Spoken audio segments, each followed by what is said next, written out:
An 18-year-old boy attempts murder and is thrown in prison. But in this brutal juvenile detention center, he starts running a business, shoveling snow for others. 301. Warming shoes in winter. 100% 1. Acting like a dog for people. 201. The reason he works so hard is for his childhood sweetheart, Diana. For Diana, he needs to save more money because he suffered all kinds of violence since childhood. His father, a gangster, beat him every day. Even when he was utterly exhausted, his father made him stand straight and take the beating. But even so, he never lost hope in life, because once he graduated from school, he could honor their promise to leave the city and move to Seoul together to start a new life. One day, when he came home, he found Diana lying in the living room covered in bruises. The attacker was his own father. Without a word, he grabbed a vase. By the time he came to his senses, his hands were already covered in blood. His father was left in a vegetative state. According to the doctor, his chances of waking up were extremely slim. He thought that having suffered domestic violence every day, the judge would take this into account and rule differently. But when he heard the verdict, he was shocked. 3 years in prison for attempted murder. Diana told him, "Behave yourself in there and try to get out early. Don't forget our promise to move to Seoul together." Causing trouble in prison would extend his sentence, but good behavior could reduce it. Today,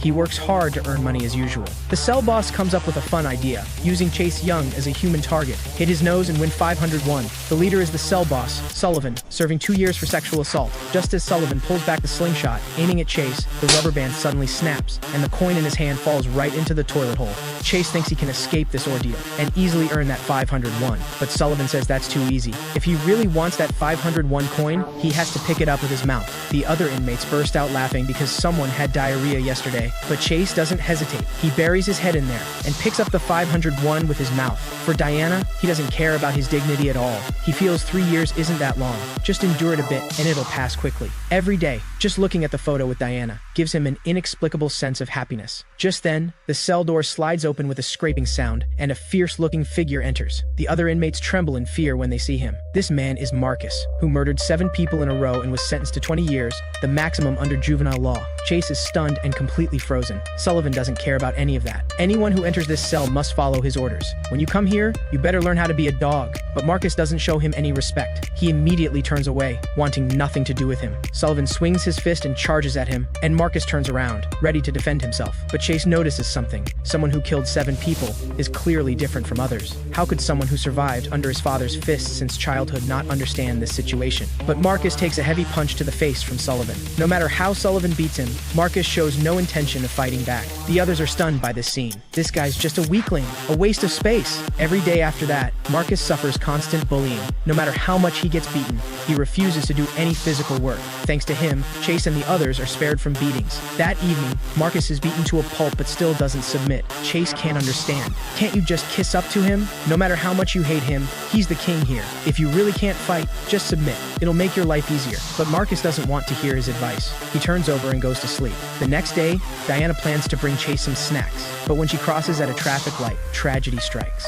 A guard from solitary confinement delivers this news to Chase. When he hears the news, he's utterly devastated. Diana is gone, and his life has lost all meaning. After this, he becomes dazed and lifeless, unable to muster energy for anything. Sullivan hasn't noticed anything wrong yet. He's still yelling at Chase about not cleaning the toilet. He walks toward Chase, cursing, only to find him staring blankly at the photo of the two of them in his hand. According to the other inmates, there was a car accident near the prison, and the victim was this kid's girlfriend. Sullivan snatches the photo from his hand. Looking at Diana's cute face in the photo, he makes a disturbing noise. Such a fresh-faced girl. What a shame she's dead. Anyone want this photo? Starting bid 100% 1. Or maybe not. I can take it back to bed tonight and enjoy it myself. Chase remains silent at first, then slowly stands up and walks behind Sullivan. Marcus watches and can't help but react, because he vaguely remembers something Chase said while they were working together. Chase said his father was actually a gangster's right-hand man, and violence was just routine for him. No matter what, I had to endure it. After all, he's the one who gave me life. But there was one time I couldn't hold back, and that was when he touched my friend. Chase throws a punch at Sullivan's face. The other lackeys are shocked, and even Sullivan can't believe this scrawny kid has such strength. Suddenly, everyone rushes forward, but Chase remains calm and composed. Although he was often beaten by his father, he learned how to fight because of it. Sullivan, beaten senseless, kneels and begs for mercy. "Don't you need money? I'll give you whatever you want, everything." But Chase says, "That sounds nice, but my reason for leaving here, my reason for enduring humiliation, and money, I don't need any of it anymore." When the guards discover the commotion and enter the cell, everyone is shocked. This scrawny boy has taken down 5 or 6 muscular thugs by himself. The entire cell looks like a hellish war zone. Even the head guard can't believe that timid and obedient Chase has such capability. Chase just says coldly, "Yes, that's right, I did it all." After that, Chase is sent to solitary confinement. Having lost his purpose in life, he stares at the photo of himself and Diana all day, unable to accept that she's actually left him. He slowly recalls all the memories from before. The more he thinks, the more absurd it feels. Then he punches the wall of the room. He blames himself terribly. If only he had held back that day and not attacked his father. If only this world's laws were more humane. If only the verdict had been fair enough. Or if he wasn't in this damn place. Diana wouldn't have come to visit him, and that tragedy wouldn't have happened. Would she now? Still be living happily? Blood from his hand slowly drips onto the floor. Having lost all will to live, he unconsciously sheds tears. A guard outside the window tries to comfort him. Even though the world is full of misfortune,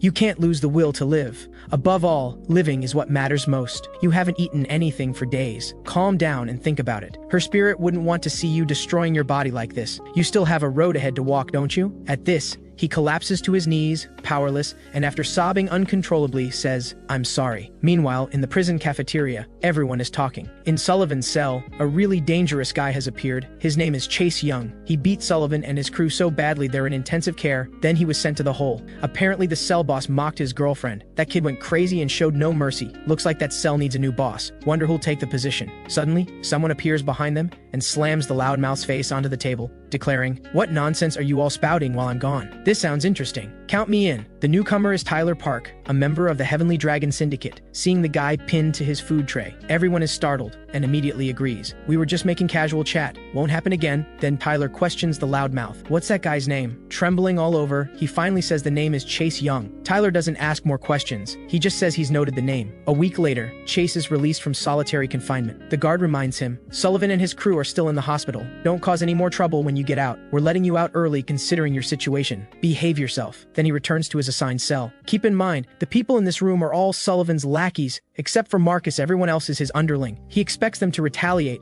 but instead everyone treats him respectfully, showing him nothing but concern. Marcus realizes something from this. In school, people compete on talent, family background, looks, and grades. But in this violent juvenile detention center, strength is everything. During free time in the yard, the next day, Chase finds Marcus, saying there's something he doesn't understand. "Back then, why did you do that?" "Because that day, I actually wanted to kill Sullivan, but you reached out and stopped me." "Why did you do that?" "You killed 7 people to end up here. What reason could you possibly have to stop me?" Marcus recalls his blood-soaked hands that day. The classroom at dusk, blood splattered everywhere, all 7 people present dead by his hand, and he's powerless to face the way others looked at him. Just as he's about to explain, Tyler Park appears before them. He looks at Chase with contempt. "You look so much weaker than me. How did you manage to beat Sullivan? I mean, Sullivan wasn't much, but losing to a punk like you? Why won't you submit? You trying to become the cell boss?" But Chase shows no interest.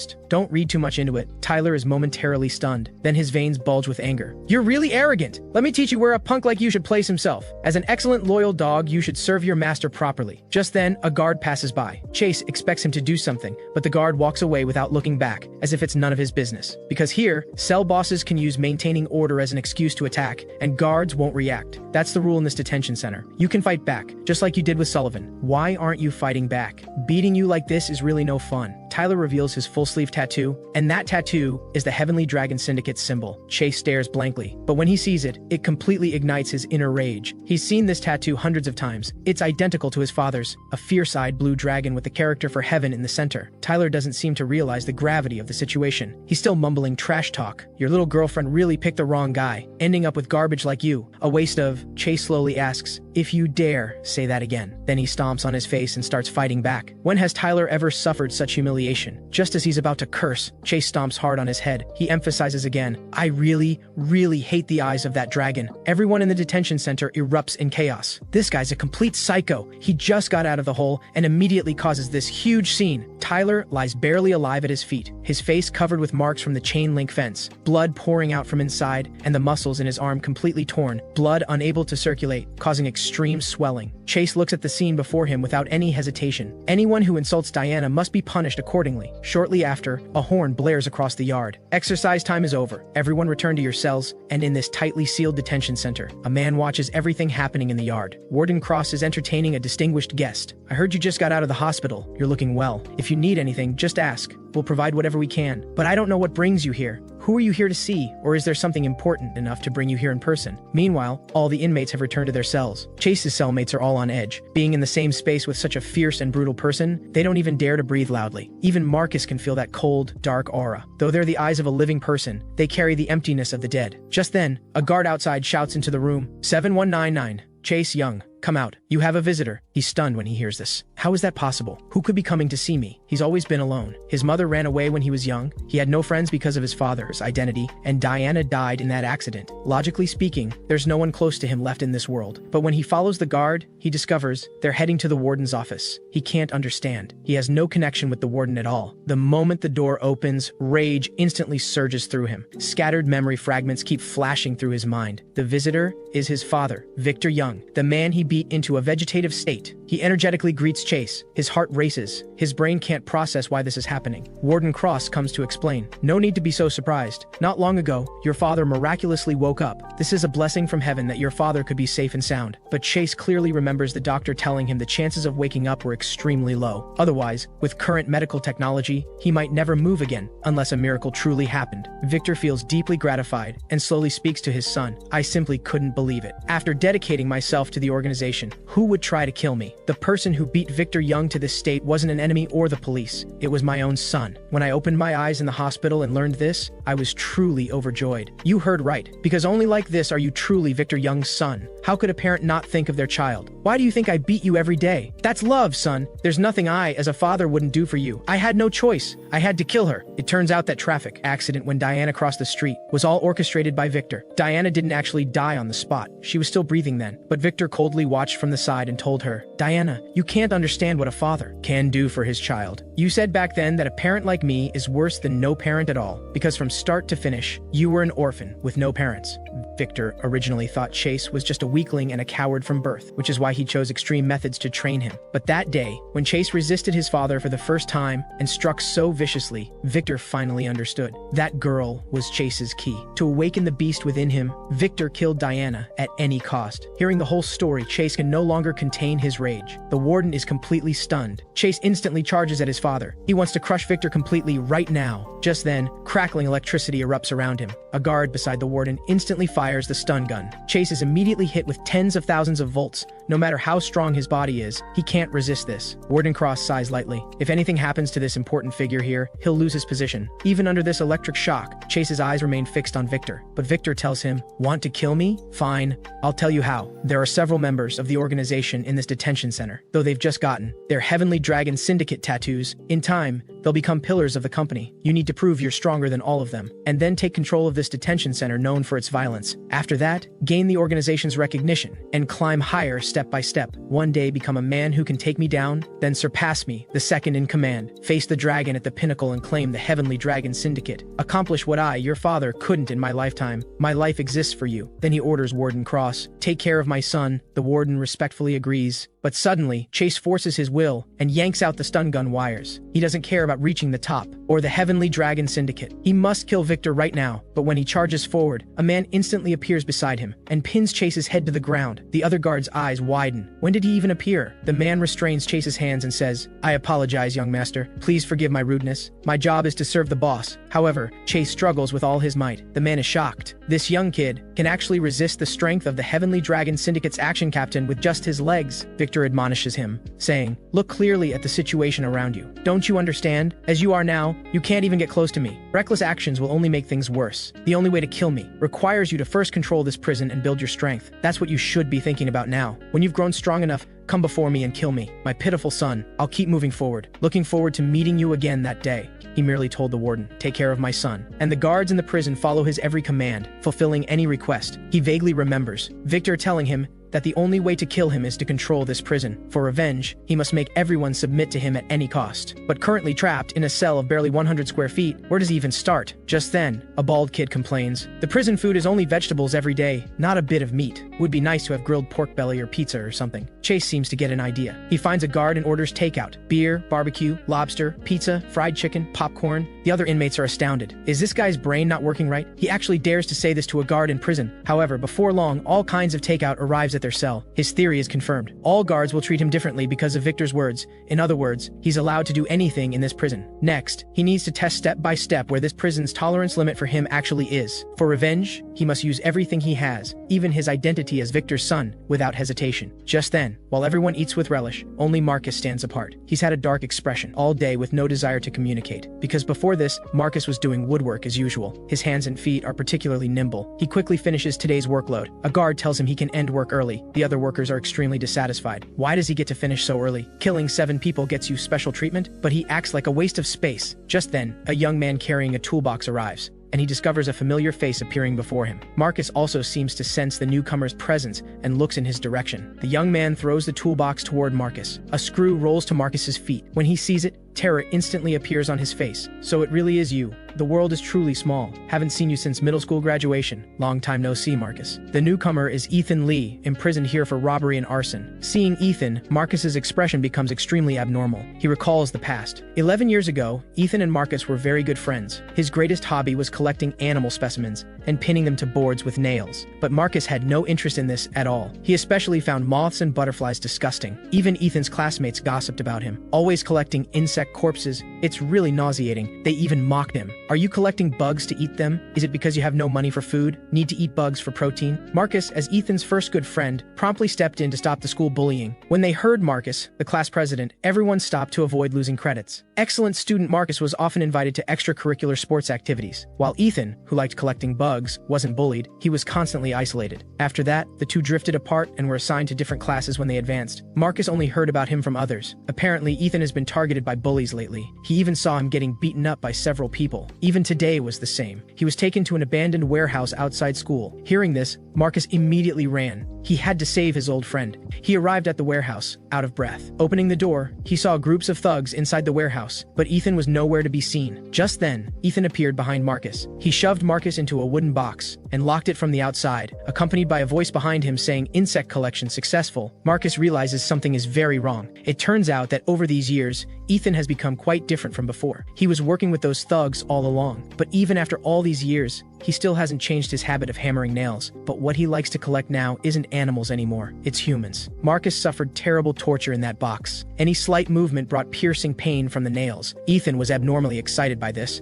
His old friend's agonized groans brought him pleasure. The box was already riddled with nail holes, but even so, Ethan had no intention of stopping. Meeting him again, Marcus tightly grips a stick in his hand. Facing this psycho, he's full of vigilance. The guard senses the atmosphere isn't right and orders them to finish work and return to their cells immediately. Ethan doesn't dare openly resist. After the guard sees Ethan leave, Marcus finally lowers his guard, only to discover there's a nail in the stick. He hadn't even noticed he was already injured. The next day after that, Chase finds Marcus. He notices Marcus's unusual behavior and is about to ask about it when no one's around, when he suddenly sees a huge toolbox wobbling toward Marcus from behind, and all the nails from the toolbox fall onto Marcus. The person is his childhood friend, Ethan Lee, and he makes an excuse that his hand slipped. The childhood trauma makes Marcus tremble all over. He can only roar to cover his fear. But Ethan isn't intimidated. He declares, "What are you going to do about it?" However, at this moment, several large men appear behind him. These are the backers Ethan is doing dirty work for now. They claim, "Is this guy really your underling? We can't tell at all. He's clearly glaring at you." Ethan shows a sinister expression. "How could that be? He's quite famous in our area. My Marcus has been groveling before me since childhood. Have you forgotten all those childhood memories? Or does this remind you of certain things?" It turns out Ethan's reason for doing this is all just to brag. In this prison where strength is everything, to become superior you need credentials. Obviously, a murderer who killed 7 people, if he's your subordinate, it better demonstrates your superior status. And Ethan exploits Marcus's childhood trauma to force him to become his lackey. Seeing Marcus trembling all over, everyone believes this to be true. Ethan strikes while the iron is hot. He grabs a handful of nails and throws them at Marcus's face, but Marcus suddenly grabs Ethan's hand. "Do you want me to teach you how to kill a person?"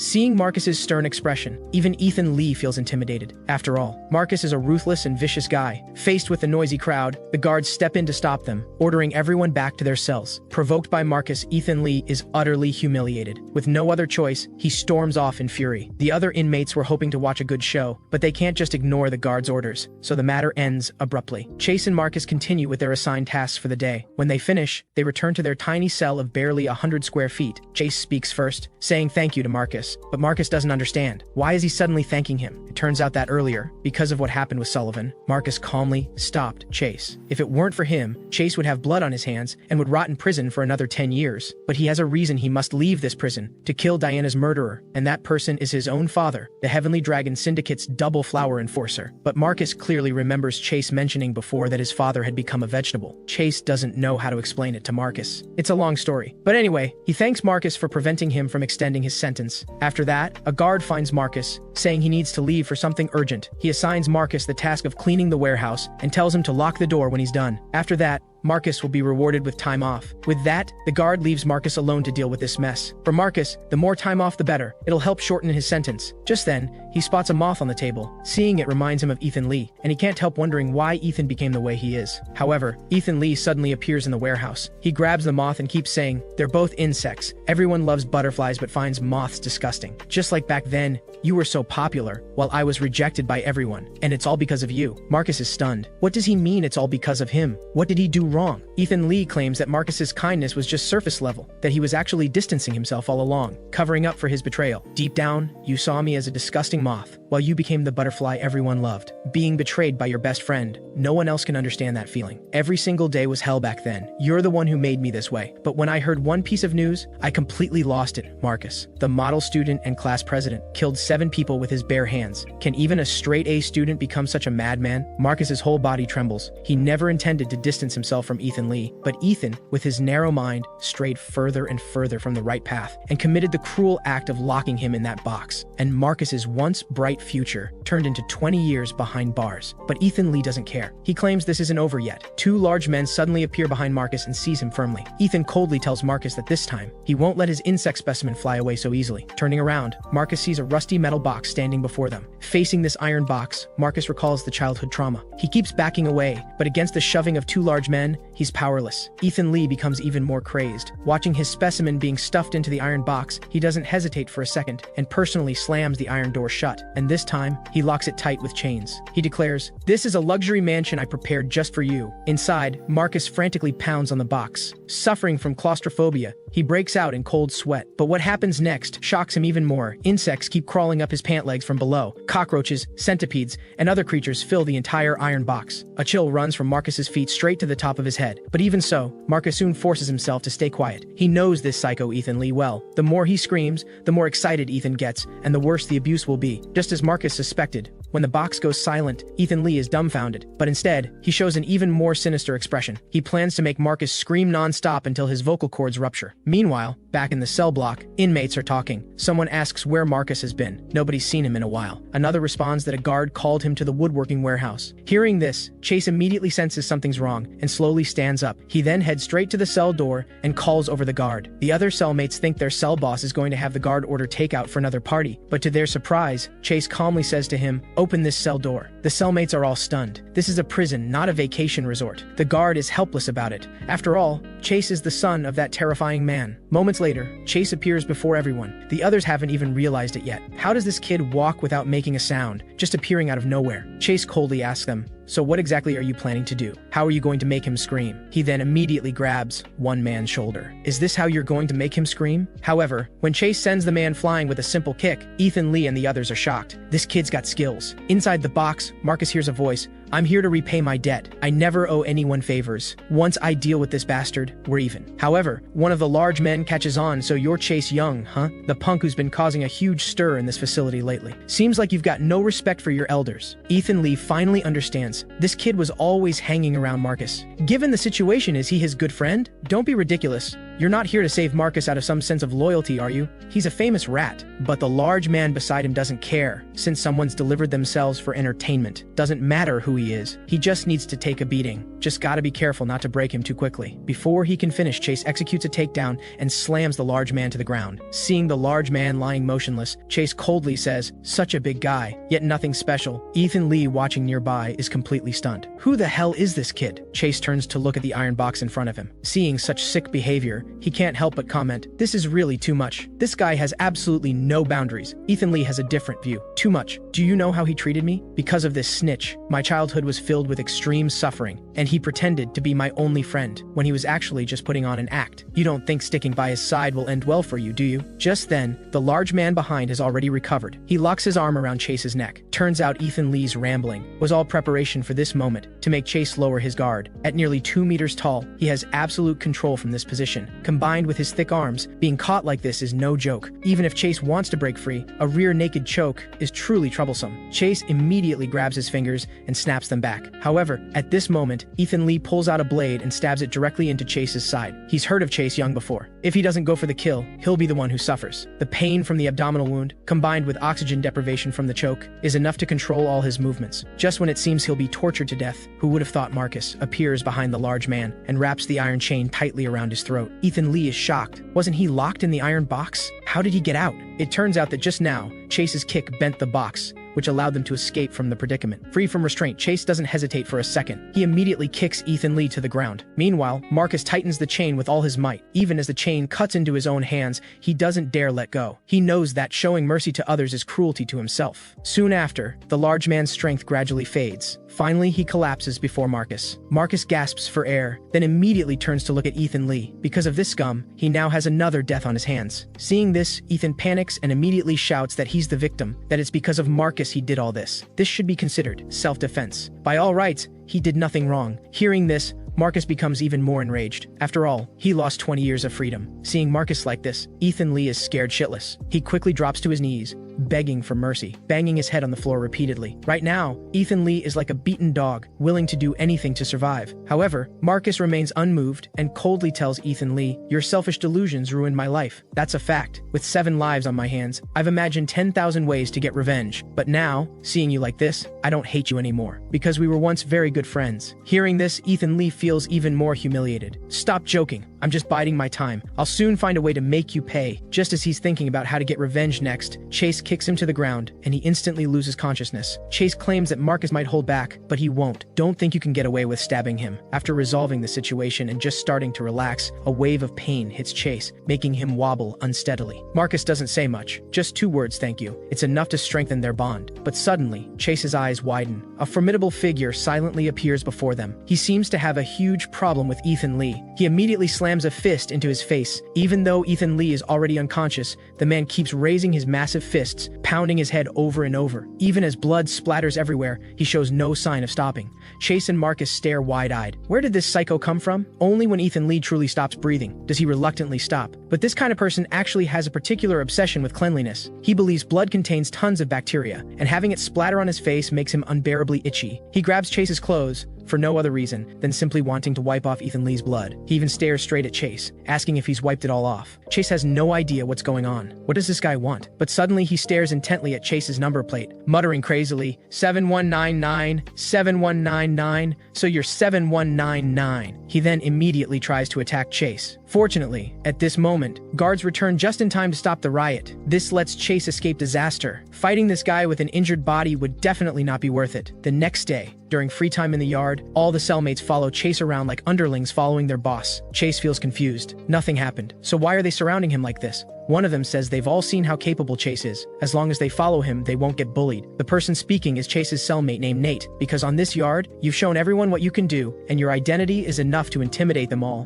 But Chase doesn't have the leisure to play power games with them. He still needs to find members of the Heavenly Dragon Syndicate. They all have blue dragons embroidered with red flowers tattooed on them, known as red flower dragons. He observes everyone on the yard, searching for any trace of this tattoo. Nate seems to sense something. He says, "You keep observing everything around you. Are you looking for something? I'm not a famous person, but I'm pretty good at gathering information." Chase doesn't refuse. If Nate can help him find those people, that would be perfect. After that, Nate participates in various activities everywhere to help Chase find relevant clues, because he wants to become Chase's right-hand man. Today, while they're tilling soil for planting, Nate accidentally flings dirt into someone's face. This person is the germaphobe Chase encountered before. Nate is horrified. What has he done? He's provoked someone with mental issues. The man erupts in fury, spittle flying everywhere. Seeing this, Nate can only apologize repeatedly, claiming he'll clean him up and disinfect him. But who would have thought? The man directly sprays pesticide in Nate's face. In an instant, Nate lets out an agonized scream. Even the dirty water on the ground doesn't matter anymore as he frantically washes his eyes. At this moment, the man asks something. Is the guy with number 7199 in your cell? Can you do me a favor? I feel like he's not so clean. I want to help disinfect him. Can you bring this to him? After that, Chase is doing push-ups in his cell. When Nate returns and sees him, he immediately starts flattering him. He claims that after exercise, you need to hydrate promptly for better recovery. When Chase takes the cup, he realizes this purple liquid doesn't look like grape juice at all. It's clearly insecticide. He drinks it without hesitation. After drinking, he even praises it. This is the perfect refreshing drink for hot weather. Seeing this, Nate is completely stunned. He poured it from the pesticide bottle. How can Chase drink a whole cup of pesticide and act so calm? It turns out Chase noticed something was wrong earlier. He emptied the pesticide beforehand and replaced it with real juice. He knows very well that unless Nate was being coerced, he wouldn't have the guts to do this. And the reason he's doing this is because he wants everyone in this cell to help each other without lies. Nate is shocked by such a magnanimous cell boss, but he has a question buried in his heart. As night falls, people in the cell are making their beds preparing to sleep. But Chase is using paper and pen to draw the heavenly dragon tattoo pattern. Nate comes over and makes small talk, asking what this pattern is. Chase doesn't avoid the question and explains, this is a blue dragon embroidered with red flowers, called the Red Flower Dragon. I want to find people hiding in this facility who have this tattoo on their bodies. Don't you have anything else to say? Nate hesitantly asks. During the day, why did you do that? Actions like yours can easily backfire. Why trust others so easily? However, Chase believes that people who are good at deceiving others are actually very smart people. Smart people don't make enemies everywhere. They also won't use lies to gain his trust. Being his enemy is a very stupid thing. I'll let this go for now, but if there's a next time, it won't be so simple. At this, Nate freezes in place. He looks at the heavenly dragon tattoo pattern on the floor, deep in thought. The next day, the guards gather everyone together because the judicial department is coming for an inspection, so everyone has to participate in a thorough cleaning. But a huge roar comes from one of the bathrooms. Nate stands there trembling. What awaits him is a barrage of angry cursing. You promised to find a chance to poison him. Why are you saying you don't dare to do it now? Nate stammers, unable to give a clear answer. Since you won't do it, then you'll have to bear his pain. Let me thoroughly clean those filthy bacteria off your body. Where should I start? Mouth, intestines, or anus? At this moment, Nate is terrified. When will Chase come to save him? Just then, a voice stops the man. Stop playing with that urinal. It's absolutely filthy, just like you're such a dirty thing. It turns out that earlier, while Chase was cleaning, Nate found Chase, claiming he needed to confess something. Someone threatened him to find a chance to poison Chase. But after thinking about it all night, he realized that as a human being, he can't be coerced like this. He won't compromise in the face of threats. He wants to stand on Chase's side. Even if he might get hurt by that man, he's going to refuse him now. And one more thing, that drawing you're obsessed with, the red flower dragon tattoo, it seems the person threatening me has that pattern on his body. Then Nate shows a sinister expression and walks away without looking back. And that's why Chase came looking. Having just finished relieving himself, Chase shakes the water off his hands. He turns and runs to the germaphobe, wiping his hands on the man's clothes. The man with extreme germophobia instantly explodes in rage, cursing, "What the hell are you doing? You bastard! 7199! I'm gonna tear you apart!" Your mouth really stinks. Someone who threatens others to kill me actually has that damn tattoo. Then I can go all out on you without holding back. But before that, tell me about the red flower dragon. But he doesn't respond. He just keeps thinking about how disgusting it is to lie on the bathroom floor. He then raises his fists and attacks Chase. But facing such powerful punches, Chase remains calm. With a casual swat, he blocks the attack. For him, this seems like nothing more than child's play. Nate, observing all this from nearby, is overjoyed, thinking he really chose the right person to follow. But the OCD patient lying on the ground remains unmoved, not revealing any information. Chase has no choice but to dip his fingers in the urinal. Although he's reluctant too, if it'll make this guy talk, he's happy to oblige. He slowly reaches his urine-covered hand toward the germaphobe's mouth. This action makes him recall past events. It turns out he used to be a rising MMA star. His signature technique was using his legs to squeeze his opponent's abdomen, cutting off oxygen. But he often used dirty tactics to prevent his opponent from tapping out. He would hold down their hands, forcing them to pass out. However, one day his opponent couldn't withstand the lethal pressure. The technique made the opponent nauseous, and he vomited directly on the germaphobe. Even more ironic is that this cheating fight star had a fatal weakness no fighter should have, an extreme obsession with cleanliness. Even his own sweat from training disgusted him. The first thing he did after training was always shower. When he opened his locker in the locker room, he discovered it was filled with garbage, and behind him appeared a fighter he had previously defeated. The man pinned the germaphobe to the ground, unable to believe that such scum could become a rising star. I just easily pin him down and he can't move at all. Winning matches through dirty tactics doesn't make him a real fighter. He forcefully grabs the germaphobe's jaw muscles, trying to pry open his mouth and force-feed him garbage. But seeing such filthy things, the germaphobe bites so hard his gums bleed rather than open his mouth. He unleashes unlimited potential and flips his attacker over. Just like Chase right now, he pins Chase firmly to the ground, using techniques learned in the octagon. The germaphobe roars in fury. "You dare approach me with something so filthy? I'll use my techniques to break your ribs. Let's see if your chest is stronger or my legs are more powerful." Nate, hiding and watching from behind, panics slightly. Chase won't lose like this, will he? If he really loses, Nate is done for. But to his surprise, Chase starts laughing. Chase is thinking of that man from before. His father never held him gently like a son. Instead, there were mountain-like rear-naked chokes that nearly broke his spine several times,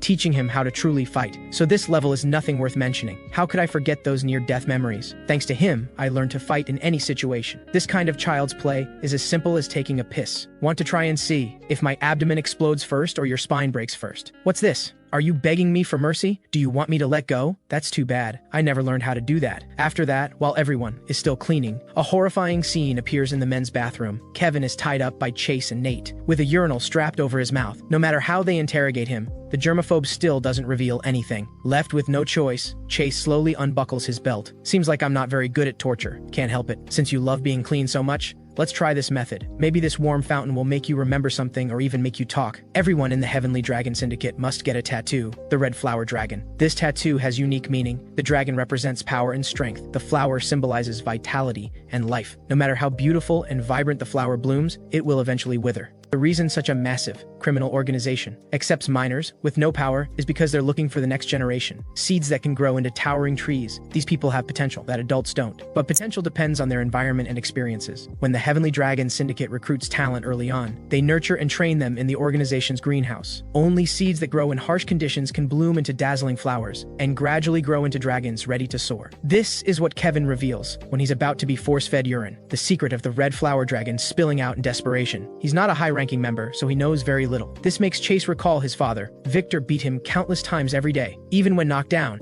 he had to get back up. This terrifying and cruel training method, was it to make me bloom faster and grow stronger than anyone else? Instead, Kevin can't understand. Why are you asking about my organization? Do you want to join the Heavenly Dragon Syndicate, or are you planning to challenge it? If I were you, I'd run away with my tail between my legs instead of doing something so stupid. These words make Chase's veins bulge with anger. He steps forward and grabs Kevin's throat. After that, the cleaning continues. Chase works hard mopping the floor but finds one spot that won't come clean. Nate kneels on one knee and hands him a bottle of bleach. He sincerely says thank you. From now on, I'm your guy. Thanks to you taking care of the germaphobe, I can finally sleep peacefully. You've been looking for the Heavenly Dragon Terror Organization. Why do you have to find them? Many people in the facility have tattoos. Finding the specific red flower dragon tattoo isn't easy. So far, you've found 2 people. Do they have anything in common? This question awakens something in Chase. Thinking carefully, he realizes both people he took down were cell leaders. That means if I find every cell's leader, I can actually find people with red flower dragon tattoos, but Nate says it doesn't need to be that complicated. Next week, there's a gathering only cell bosses can attend, called the Day Assembly. It's a quarterly gathering that brings all cell leaders together to strengthen their relationships. But that's just the official story. Actually, it's an illegal gathering in this facility called the Illegal Council. It's approved by Warden Cross. They're not just simple local bullies. I heard their scale is comparable to a massive criminal organization. They're involved in all kinds of dirty criminal activities. All the cell leaders will be there.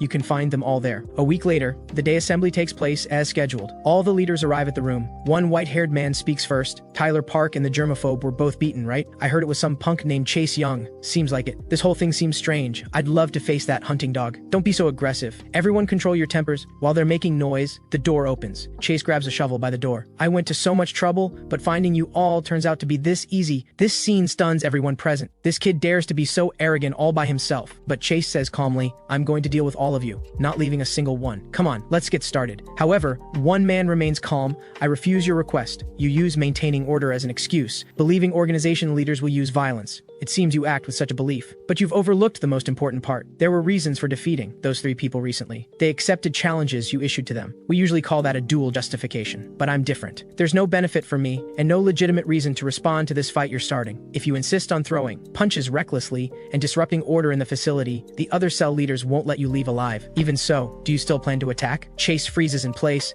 and doesn't continue his action. He realizes this man is right. If he acts recklessly, forget about other cell leaders targeting him. Whether he can even leave here safely is questionable. This mindless behavior will only turn everyone in the facility against him. The chance of leaving here unscathed will greatly decrease, let alone controlling this place. This goes against his original purpose. He needs to think carefully about how to handle things from now on. And so far, he's confirmed where the tattooed people are. There's no need to rush and act rashly. The man approaches and asks, "Looks like this drama is over. You don't want to fight anymore. From your behavior, you seem to have strong hostility toward the heavenly dragon. Seems you don't know your place yet. What a pitiful little boy. You're still green." Then a man with glasses raises his voice and shouts, "Everyone, come over here." The assembly officially begins. First, some people have unavoidably been absent. Sullivan from cell block 65, Tyler Park from cell block 7, Kevin the germaphobe from cell block 2. They're all absent due to injuries, and the person who caused these incidents is here, number 7199, Chase Young. Starting now, we announce, you've become the new leader of cell block 36. As the new cell boss, do you have anything to say? He observes the situation around him. There are about 15 cell bosses here. That means he not only has to face 15 formidable people, but also figure out how to naturally take them all down. But he's not in a hurry. He feels being just a small cell boss isn't important at all. The path he needs to walk isn't limited to this. Specs continues hosting the discussion. Income inside the facility is operated by cell leaders. We usually call these shops. A portion of the profits from these shops goes to gifts for Warden Cross. This quarter, one shop hasn't delivered its tribute yet. Danny Park's gambling racket. Danny Park explains he's been too busy, but will definitely deliver it to the warden's office before today ends. However, Silver behind him isn't pleased. There's a strange rumor circulating in the facility that the games in the gambling operation are all based on trust and fairness. But why are people saying the games are rigged? Danny Park doesn't give him a pleasant look, stating he would never do such a thing. "If you find a scam in my gambling operation, you can cut off my head." These words echo in Chase's mind. Looks like he's thought of a way to break through.